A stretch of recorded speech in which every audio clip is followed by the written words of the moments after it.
আজকে আমি শুধুমাত্র এই মাটিতে একটা চকচকে বল বানালাম। এই যে এই বলটা কিছু অনলাইন ওয়েবসাইটে এত দাম যে কিনতে পারা যাবে না, $1000 বেশি দাম। এই বলটা তৈরি হয় একটা জাপানিজ টেকনিকে। বলটার নাম হলো ডোরোডাঙ্গো বল।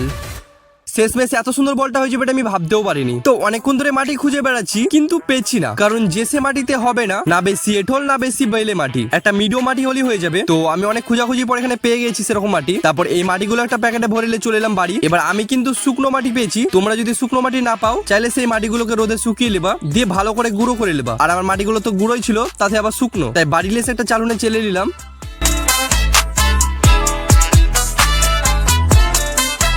এই দেখো এরকম ভাবে চেলে নিলেই হয়ে যাবে।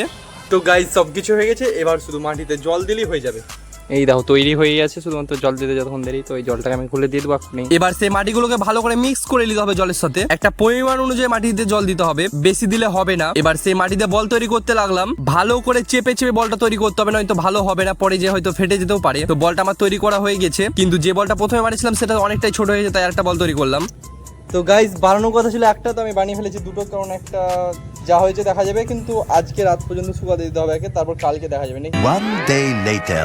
তো বলগুলো শুকিয়ে গেছে একদিন রেখে। এবার যে শুকনো কিছু মাটি রাখতে হতো সেটা আমি রাখিনি, তাই পিঁপড়ের মাঠ থেকে মাটি তুলে নিলাম। তো সেই মাটিগুলোকে হালকা করে চেলেও নিলাম। এই দেখো শুকিয়ে এরকম লাগছে দেখতে দুটো বল, একটা ছোট একটা বড় দেখে বল করেছি। এরকম একটা কাপ বা অন্য কিছু নিয়ে জলে ভিজিয়ে এভাবে ঘুরাতে থাকতে হবে। এই কাজটা যত ধৈর্য ধরে করবে ততটাই ভালো হবে বলটা দেখতে। আমি একটা ভুলই করেছিলাম যে একটু তাড়াতাড়ি করছিলাম, যেহেতু এটা আমি ফার্স্ট টাইম তৈরি করছি তার জন্য ভুল হবেই। এখানে গামছা দিয়ে মুছতে যাওয়া অনেক জায়গায় দাগ পড়ে গেছে, কাপ দিয়ে ঘুরাতে যাওয়া অনেক জায়গায় দাগ পড়ে গেছে, একটু হলেও খারাপ লাগবে দেখতে, তাও হাত দিয়ে ভালো করে মিটিয়ে দিচ্ছি। তো সব থেকে ভালো হয়েছে বড় বলটা ছোট বলটার থেকে। তো অনেকটা কাজই হয়ে গেছে, ধরো 70% কাজ হয়ে গেছে। এবার আরো 2-3 দিনের মতো শুকাতে দিলেই হবে। তো এই বলগুলো আমি শুকাতে দিয়ে দিলাম। 3 days later. তো 3 দিন পর দেখতে পাচ্ছ কতটা শুকিয়ে গেছে, শুকিয়ে যে পুরো সাদা হয়ে গেছে। এবার তোমরা এরকম একটা কাপ নিয়ে ঘোরাতে পারো এইভাবে। আমি ঘোরাচ্ছি কারণ অনেক জায়গায় দেখছি উঁচুলোটা হয়ে আছে, তার জন্য আর একবার ঘুরিয়ে নিলাম। তো আমার ঘোরানো হয়ে গেছে, এবার ভালো করে মুছে নিতে হবে, তাই ভালো করে মুছে নিলাম। মুছে নেওয়ার পর দেখতে পাচ্ছ কত সুন্দর লাগছে দেখতে। এবার এই বলগুলোকে কালার করতে হবে, তার জন্য পেন্সিল নিয়ে এলাম। হ্যাঁ এবার তোমরা হয়তো ভাববে যে পেন্সিল দিয়ে আবার কিভাবে কালার করবে। তো এই যে পেন্সিলের ভিতরে একটা গ্রাফাইট বলে একটা জিনিস থাকে, তো সেইটাকে আমি বের করে নেবো, দিয়ে এইগুলো দিয়ে কালারটা করবো। এই পেন্সিল গুলো সব আমার ভাইপো ছিল,